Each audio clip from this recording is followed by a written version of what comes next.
The Jaguars have work to do still, even though the draft is done. What's next for the Jacksonville Jaguars? I'll tell you on this episode of Locked On Jaguars. You are Locked On Jaguars, your daily Jacksonville Jaguars podcast, part of the Locked On Podcast Network, your team every day.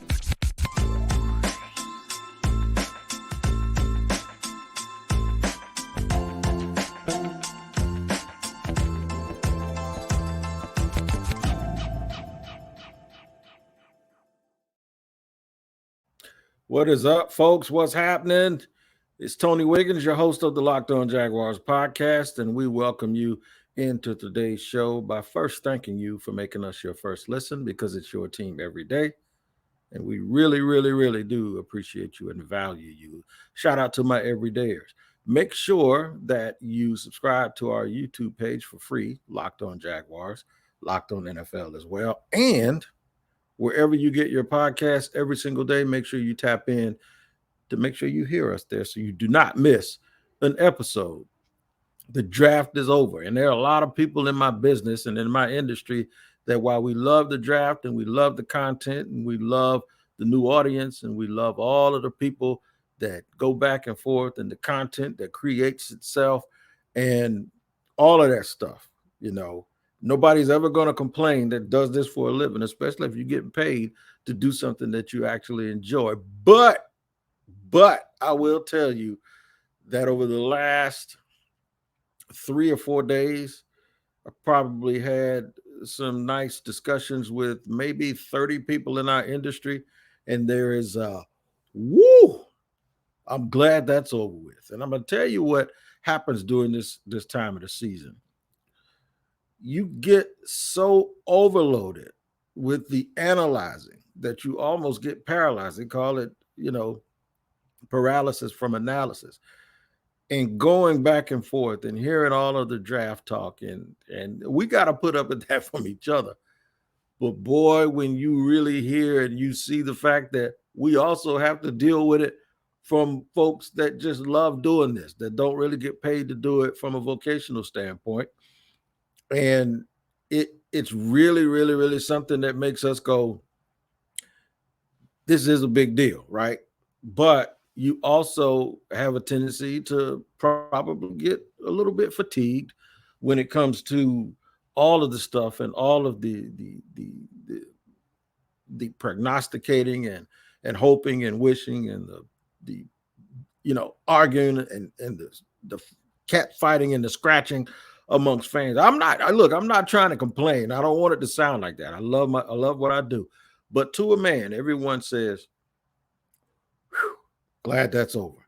And I think what happens is we forget that there's more to it during draft season. We just focus on draft season and free agency, but there's just so much more to it. Now the Jaguars have to get down to business. And one of the motivations for this was I heard Brian Daboll, my colleague, Patricia Trainer, who works for Locked On Giants, who does a very good job.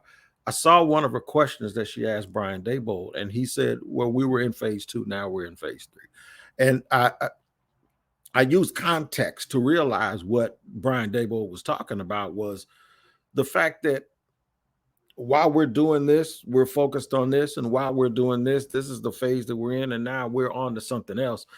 And I really realized how fragmented and how focused each individual part of the offseason is for teams. And then it made me realize it's also that way for us, right? But the draft comes. It's not anticlimactic. I think it's super exciting. I think all of the buildup is super exciting. The things that we do as a network, the challenges, all of these things. You get really, really tired doing those 2 or 3 days, right? But then when you realize that's done, you realize it's not over. Trent Baalke, the Jaguars GM, and this is where it becomes relevant to you, the Jacksonville Jaguar fan. Trent Baalke said, we're not done yet. They're never done. It's a 12-hour business. I mean, a 12-hour business. It's a 12-month business in the NFL in order to get the product right on the field. The Jaguars have things that they need to do. We're going to look at some of the things that the Jaguars need to do here today. First segment, we're going to talk about Evan Ingram and that franchise tag, right? Second segment, we're going to talk about potential additions at what positions, even if we don't name names, what positions. I'll leave the names up to you, and you can hit me at my on Twitter at Shop Talking Wig or in the comment section on YouTube. Positions that have to be fortified, I believe, as they head into the draft. And an interesting twist on how you can have hope, but you can't just solely depend on that hope. You have to make sure that you have hope and a backup plan as you get into the season, because once you get into the season, you can't find it. And then last but not least, a look into the future at people who may be candidates to get what Devon Hamilton got, which is an early contract extension before they hit free agency, because you don't want to go through that battle if you don't have to, where you're competing against other people. So that's what we're going to hit today. Let's start with Evan Ingram. I don't know if he's going to ever agree to a long-term deal this year. It is not super detrimental, though, that if he plays on the tag. I think the franchise tag for a tight end is like $11 million. So his average salary is going to be around that, right?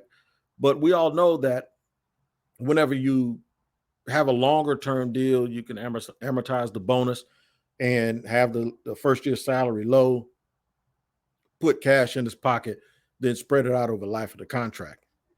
The only time that becomes a problem, like if he doesn't do that, is if they really need the cap space and they don't want to restructure somebody else. See, it's easier to do it with him because you want him to be a part of the team for multiple years, but maybe there's somebody else that you can restructure on the roster, but you really don't want to push their money into the future because, hell, you don't know if they're going to be here in the future, and you don't want to start handicapping yourself because we're going to talk about this in segment 3.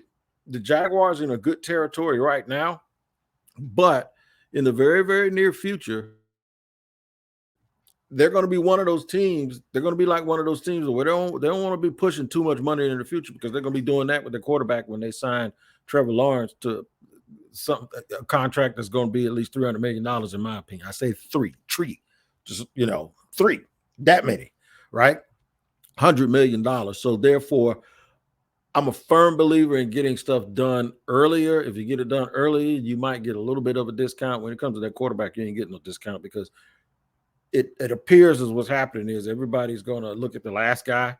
And we could talk about Lamar Jackson not having an agent all day, but the thing is, a deal got done with Jalen Hurts, who does have an agent, and then the next deal that got done was Lamar's, and a baseline. If you really watch it, a baseline for his deal was that deal, and so we can go through that. But Trevor Lawrence is going to do the same thing. A baseline for his deal is probably going to be whatever the Bengals work out with Joe Burrow, or whatever the Chargers work out with their quarterback. I got a little brain freeze, but let me say something. I'm actually sitting underneath the AC vent, and it's freezing in here.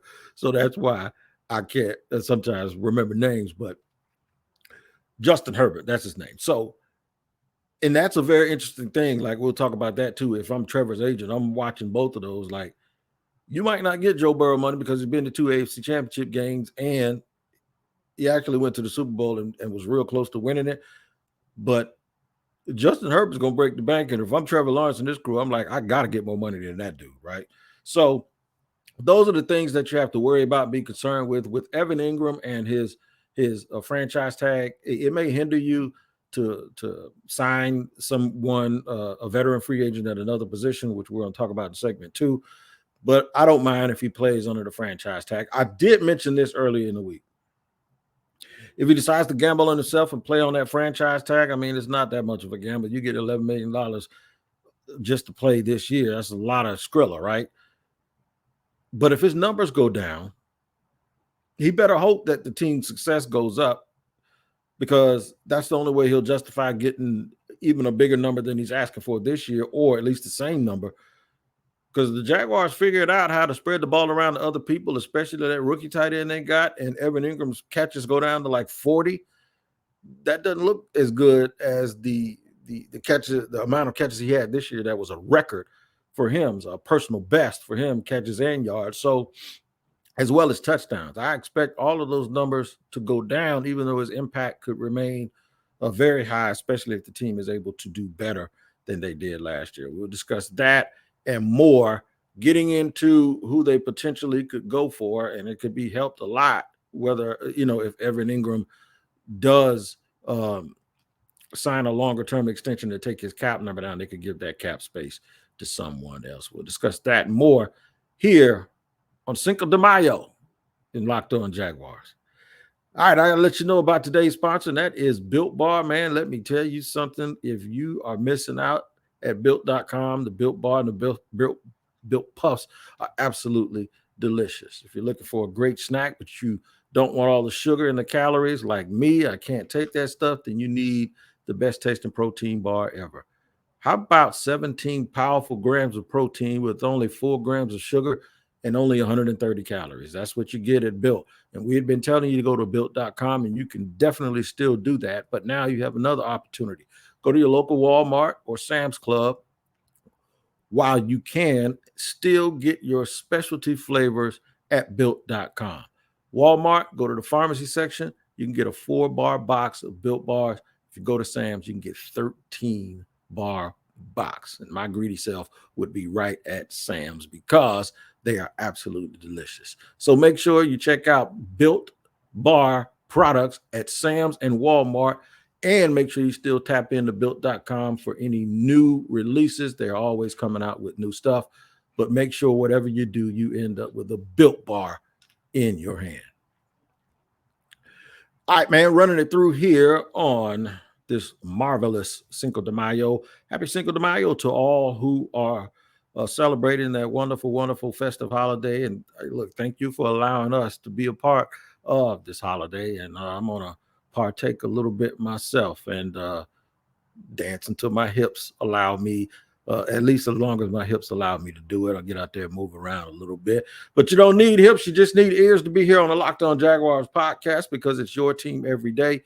We thank you for making us your first listen. Shout out to all of my everydayers, and to anyone who's new to the Locked On Jaguars podcast. Hello, how you doing? Make sure you come back tomorrow. You won't be new no more. You'll be an everydayer as well. It's your team every day here. So we're talking about the Jaguars and things that they have to do. I do think they still need to try to get Evan Ingram to a long-term contract, at least get him to sign his tender, at least get him to show up, or participate. Don't be apart from everyone, because, you notice you never hear words like culture fit or distraction when it's somebody that everybody likes, right? Because I guarantee you, if Evan Ingram was a franchise tag holdout, I've seen it before with Yannick Ngakoue. He's apart from everybody else. And it took Doug Marrone to say, I ain't worried about him being in shape. Well, all of the good deeds that were done last year when Trevor, they got rid of Urban and Trevor had his new receivers and everybody was playing catch together and hanging out and going on vacations and doing stuff together. Are you going to hear about that this year if you got a guy holding out because of a franchise tag, or you got a guy who hasn't signed his franchise tag and doesn't want to be a part of stuff, and it's all business? I'm not going to take it personally, because I never do, because I understand that it's business. But it's always interesting, and I don't want to use Chris Rock's term, but the selective outrage is always interesting based on who you like and who you don't like, right? So this would be a guy being greedy if he were anybody else. But because we like Evan Ingram and because the Jaguars are coming off of some success, no one wants to feel that way today, and no one wants to make that argument. And I'm not suggesting that you should. What I am saying, though, is we like to think that chemistry had a lot to do with how they were able to handle adversity after a fast start last year at 2-1. Then they ended up 2-7 with 6 straight losses, and we were like, same old Jaguar. Well, something they had inside of them, along with the coaching staff, but it was something else they had inside of them. And I don't know if it was the workouts or not, but it allowed them to really invest in themselves and understand we can come back. And then they made that run at the end of the year and finished 9-8 and won the division, won a playoff game, and were very competitive in the divisional playoff game in the second round against the Chiefs. They're going to have to add some other people to this roster, and Trent Baalke has said that that's what they intend to do, that they're not done. If they look into the secondary market, I would suspect maybe a veteran edge, if it's the right fit, and if it's a guy who can be a bit of a leader, not necessarily a coach on the field, but can be that guy like Calais was, who used to stay after practice with guys and help them, who understands that, yeah, we're going to pay you a little bit of money, but we're really invested in the young guys, but we're really, really pushing for a title, and we're going to need you to give us 25, 30 snaps a game. If a guy can understand that role, I think the Jaguars will go out there and get him. Now, remember, once they commit to a veteran like that, once they make that commitment to a veteran, you can best believe that it's going to cost the younger player his roster spot, because to get a guy like the one that I'm describing, usually it takes a commitment, $4, $5, $6 million bucks, and he's uncuttable. He's uncuttable because you guarantee a portion of his contract. A dude like that moves his family here, comes here, he gets all ingratiated and ready to make a run, and you're not just going to cut him and take a $4 or $5 million haircut. That just doesn't happen, right? Not for a dude that you're paying $800,000. So you have to make sure it's a right fit, and you hit on him if you bring him here, whoever that is. Slot corner is another one. I think this team probably feels like they're close enough, and they're not just going to depend on development, and not just going to depend on the people that they have and hope and wish that these guys are in the proper position to start making contributions at this point. It's just too much riding this year, too much at stake this year, especially with all of these rookie quarterbacks in the division. You want to take advantage of that right now and get host home playoff games, host not just one, but two, to better yourself and put yourself in a better position to be able to get things done. So slot corner is another one. I asked the football coach. I had someone here today who played in the NFL, who also coaches college football now. I asked him, I said, why do people think all old corners can just play the slot? He said it's the total opposite. He says, an old guy, ain't no way an old guy trying to deal with all that foolishness. And I said, what do you mean? He said, he's got more field to cover. He's got more stuff to do. An older guy who plays outside his whole career, he probably wants to play shell coverage and play off and sit on that boundary and use the boundary as another defender. And that's kind of what he wants to do. The old guy doesn't want to be chasing these young dudes across formations and all of that. I said, well, what about Charles Woodson? He said, there's a difference. Charles Woodson was a great football player for his whole career. So when you put him close to the line, he was just able to do more stuff. But we're talking about a guy who's guarding slot receivers, a little quick, twitchy guy. An old guy who's never done that doesn't want to do that stuff. So the only old guy who wants to do that, and when I say old, I'm talking about a 10-year veteran, because people were talking about Casey Hayward. I don't know how long he's been in the league, but it seems like he's been such a great player for a long time. It seems like he should be 30-something years old. But there are specialized guys out there who, Steve Nelson was that last year. That's who I thought they were going to go after, who know exactly what it's like. They're 27, 28, 29 years old, and they have made a living playing that slot position. You can find guys out there like that. So I look for them to do that. I look for them to possibly see, at this point, I don't see it out there. Is there a Kelvin Beachum type? I know he's not available. A Kelvin Beachum type that you could use that'll take $2-3 million, come here and be a swing tackle for you while you're dealing with guys being suspended, because you probably need somebody on that roster with some experience just in case one of your top two guys gets injured. And I hate saying that word on my podcast, but I had to just for housekeeping's sake. So those are the positions that I think they'll really, really go out and look and fortify. I think they're good at receiver. I think Parker Washington being the fifth guy or competing for the fourth position, I think that's great. So I think they're good there. Do they add another tight end? Do they? I don't know. They very well could look for another veteran tight end, but you could probably find someone on the market that fits that. So edge, slot. It's funny. We went into the draft thinking that those were the very first two picks that they were going to take, and they really, really didn't address that until later on in the draft. So we'll see exactly how that goes. Who's in line for an extension next? Maybe not this year, but mentally the Jaguars probably need to start preparing next year and viewing whatever they do and how much money they push into the future. They probably need to start taking heed of that, even though they have a boatload of cap space over the next 2 years. They have a boatload of players that may need to be re-upped, and we'll talk about them and how the Jags will manage that, and we'll do it in just a second here on Locked On Jaguars.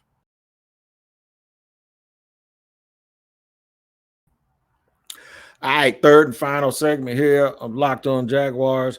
Make sure you continue to make us your first listen because it's your team every day. We are also want your second listen to focus on what you're going to hear and see next week. So we're going to listen to the results of the guys getting back together, pay very close attention to the things that are being said, keep our eyes and ears to the street to find out exactly who the Jaguars may be looking at.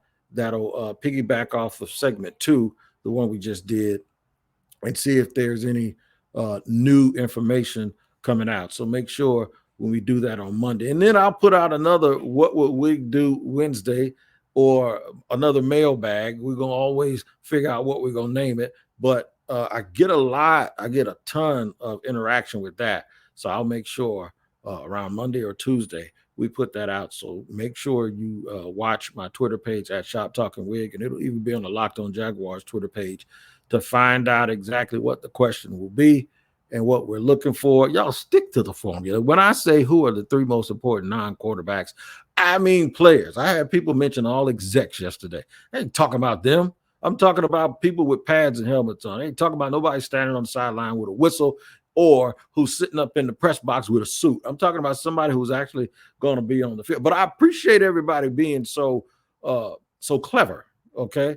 And we always encourage being smart, but we don't want you to be too damn smart for your own good so we can get the content correct. And I say that tongue-in-cheek because I love y'all to death. Positions, first of all, who's going to get a contract extension? We spoke this week about Devon Hamilton getting extended during the season so he doesn't get the free agency. Is there anybody else from the 2020 class that may get extended? Well, CJ Henderson can't because CJ Henderson is not here. He was their first-round pick. K'Lavon Chaisson was the second of their 2 first-round picks. His 5th-year option has been declined. K'Lavon, does he have K'Lavon might not even make the team this year. I mean, they love him. He's a hard worker, but what if they go out and get like a vet, right? And then one of these young guys pop, and then Jordan Smith pops, and now they got 5 because you're looking at Trayvon Walker and you're looking at Josh Allen. So that's 5 edge rushers. That means the 2 starters, and then let's just say they really like Yasir Abdullah and the things that he brings, because you have to account for these roster spots in your 53-man roster and actually where guys are going to play. And then what if Jordan Smith, all 6'7", 260 pounds, shows up and shows out? And then they still got Dixon from last year. And then we talk about them go out and sign a veteran. Let's just throw in a couple of names out there. If it's Clowney or if it's Yannick Ngakoue, right? Or if it's Frank Clark. K'Lavon might be in trouble, especially if Devin Lloyd's going to spend a little bit of time down there playing edge too. So K'Lavon might be in trouble. He might not even make it out of training camp. Nice guy. I heard a lot of great things about him, but 3 sacks in 4 years, it just doesn't add up to me. So, 3 sacks in 3 years. Laviska Shenault was a part of that draft class.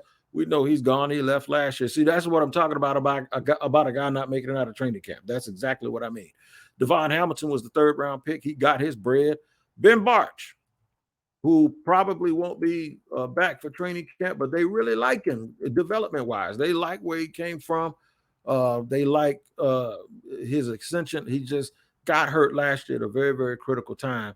But if he had finished the season and played decently, you could have seen Ben Bartch along with Devon Hamilton already get money. Jack Quarterman, look, I'm rooting for him. As you guys know, I've said it over and over again. When my son was a senior in high school, starting at left tackle, Shaq was a freshman starting at linebacker on the other side of the ball. And it was a very, very good kid. Is going to have a place in this league for a long time.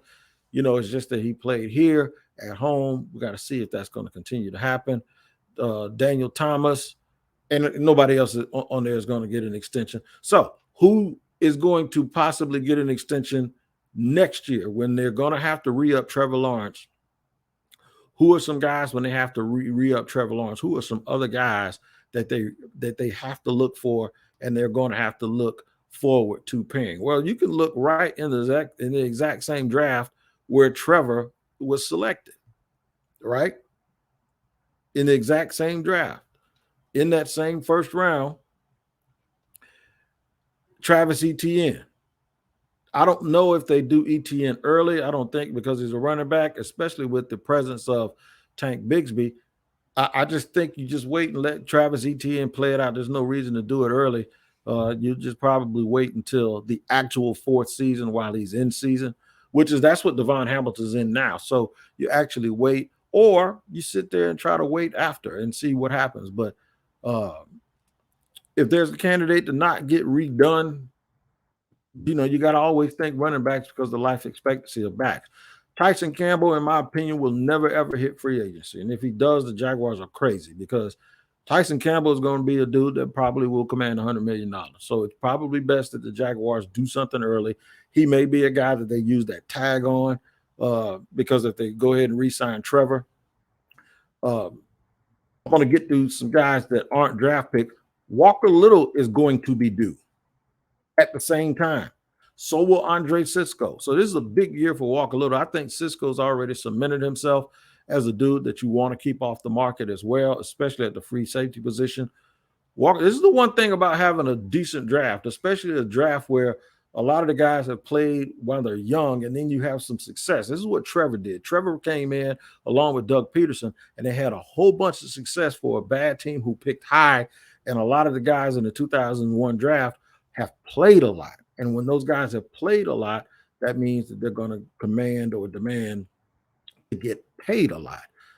J. Tufili is not here. We talked about Jordan Smith. What if Jordan flashes? What if Jordan flashes this year? Now, granted, he's another guy who doesn't have any more guaranteed money, so he might not make it out of training camp. But if he does and he plays extremely well, then you'd have another year at least, with next year being his fourth year. But still, you can't have all of these dudes coming up in free agency at the same time. Luke Farrell, I think they ought to do something with Luke Farrell early, especially if he can prove to be a nice number 2 or number 3 tight end. Get something done. And a lot of that may have to do with how he continues to develop and what happens long-term, if something happens long-term with Evan Ingram. Now, for someone who is not or was not a draft choice, but at some point will come due for some money, that is the new addition to the wide receiver core through a trade that everyone is excited about. He's your number 1 receiver, Calvin Ridley. He's going to have to get some money. Josh Allen, who was a draft pick before that, who's playing on a 5th-year option, is going to have to get some money. And that's going to have to come after this season, unless they use the tag on him and make him play under the tag for a year. But if they use it on him, they can't use it on somebody else. I don't know if there's anybody they really want to use it on. They're not going to use it on Evan Ingram 2 years in a row, I don't think. So I don't think it's look, not having players that are good enough for you to retain is the bigger problem than having a whole bunch of players that are decent players, really good players. I'm talking about guys that's going to command money from other people and having to figure out a way over the next 2 years how you get them all and how you pay them all. Now, if you look at some of the salary cap sites, they'll tell you the Jaguars got $250,000. They're going to have a whole bunch of money, but it's still going to be very, very important how they structure these contracts and how they you better hope this draft works out. The one that they just took 78 people the other day. You better hope it works out, because they're going to need, I hate to say cheap labor, but they're going to need inexpensive playmakers when Trevor Lawrence does sign that big, big deal, because they're not going to be able to always go out and add ready-made help if they need something that's on the free agency market. So they're really, really focused on being a homegrown team, one that they draft, develop, and then retain. Obviously, everybody can't stay. You're going to have some people that's going to leave. You're going to have some attrition, but you want to have guys that are right behind. So a lot of work to do. A lot of work to do with this year's team. A lot of work to do structurally with how they're going to move forward and who they're going to move forward with. And then a lot of work to do in the start, getting into their heads. They can't work out a deal with Trevor until this season is over with. But what they do now and who they do it with will determine how they're going to be able to have the room and the comfort level to negotiate with good faith with all of these guys. So it's a lot to look forward to, and I bet you they've already started on that stuff. You don't get, in a $1 billion industry, you're not going to wait until you actually get to the water to learn how to swim. They're going to do that early. You guys can do it early with me every single day here on Locked On Jaguars because it's your team every day. We always are eternally grateful for you joining us. And I got a little announcement. The Locked On Podcast Network has worked out an agreement and have come into partnership with SiriusXM. So very soon you'll start to hear, if not already, you'll start to hear Locked On Jaguars, all the other podcasts from the Locked On Podcast Network. You'll hear them on SiriusXM. So we are very, very proud of to be partnered with that great institution, and more good things to come from the Locked On Podcast Network. But you guys take care. Enjoy Cinco de Mayo. Please, please, please, whatever you do, be safe. Be really, really safe. Make sure you have a designated driver. Enjoy yourself, and I'll see you all Monday. Take care of each other this weekend, and have a great weekend from Locked On Jaguars.